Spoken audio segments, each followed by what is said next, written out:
Greetings, family. Welcome to Rich and Wellness Wednesdays. My name is Shola Cargill, and I am the co-host of this program. If you've been here before, thank you so much for tuning back in. If this is your first time here, welcome and thank you for coming. Today we're going to be talking about stress and depression. Now, this month, we've been talking a lot about productivity, how to maintain a balanced lifestyle, how to maintain a balanced perspective of your abilities. We talked about perfectionism and what that means. So, with stress and depression, I think it's also important to talk about these things because they come up as part of our normal challenges in life. They come up in ways that we may not understand. And so by gaining a better understanding of what these things are, we can help ourselves and we can add it to our wellness journey, right? So let's get into it. What is stress, right? Take a minute, reflect, you know how we do. What does stress mean to you? What is coming up? All right, there's probably so many definitions, so many things that are coming up, and maybe nothing is coming up for you. Maybe it's just like a feeling, right?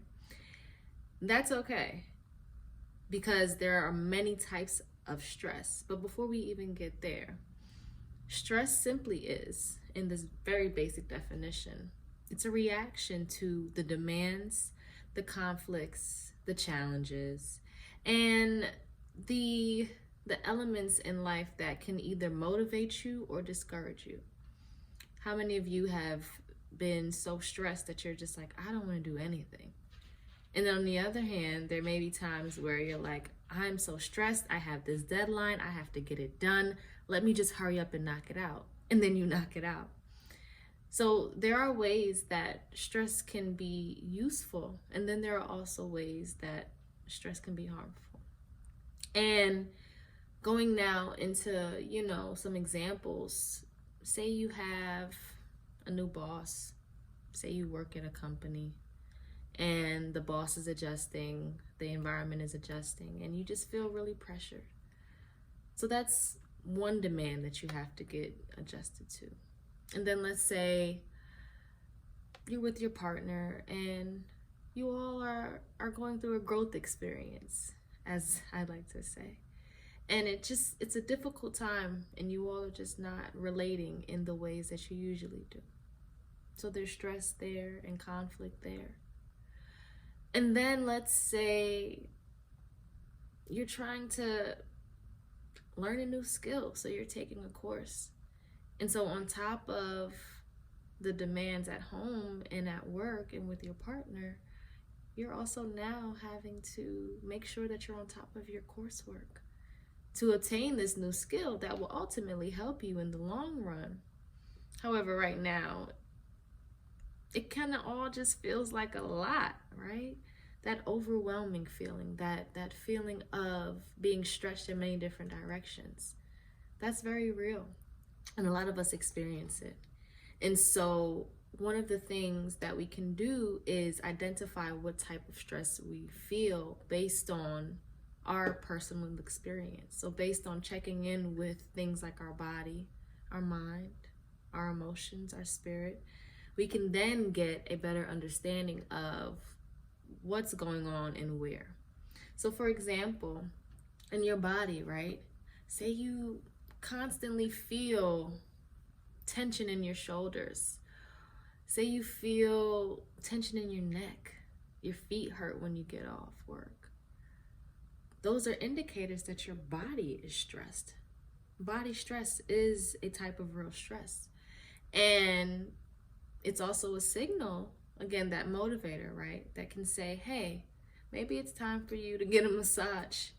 Maybe it's time for you to take a break, from standing on your feet all day. So by having these stress signals and these reactions to these different challenges in life, we're then able to navigate through them and solve whatever needs to be solved in that moment. So that's body. Now let's say there's mental stress, right? So you may feel brain fog. You may also feel a lack of concentration, a lack of focus, a lack of attention. And so trying to do work, remember the example, trying to work and then also trying to do that coursework, you may just not have any juices flowing, so to speak, right? And so that's another sign of mental stress. So body, mental, different indicators. And then we have emotional stress, right? So maybe instead of reacting how you would normally react to a situation that's challenging, maybe now you're going from 0 to 100 and you're having a harder time coming back down from that heightened emotional reaction. And then on the flip side, maybe you get really excited at certain things in life, but then you find that instead of going to, let's say, a 50 or a 60 about whatever that is, you stay at a 0 and you don't feel anything. It's hard for you to access that reaction, right? So that's another example of a type of stress, emotional stress. And then the last one we're going to talk about is spiritual stress. That feeling of ungroundedness, that feeling of being lost and disconnected or unconnected from yourself, and maybe even feeling empty or drained, right? That's spiritual stress. And so being able to differentiate between physical stress and your body stress, that gives you a clue into what you need to do to help yourself feel different, right? So this little formula here, very simple. When you have high stress levels and you combine that with these multiple areas of stress that we can have, times the number of environments where we may be feeling all of these different stressors, it puts you at risk. It puts us at risk for dysfunction in our wellness. And so for some people, that may manifest as mental health challenges, such as depression, right? And so bringing it all together, stress and depression are related. And what is depression? Let's define that, right? Let's think about that. So for depression, again, right? Dysfunctionality. Depression is decreased functioning in multiple areas of your life, whether that be due to feelings of intense sadness, whether that is due to lack of motivation, lack of concentration and focus, whether that is due to low self-esteem and low self-worth, or maybe that's also related to feelings of hopelessness and other feelings that are related to that. All of those indicators of depression relate back to the types of stress that we may encounter.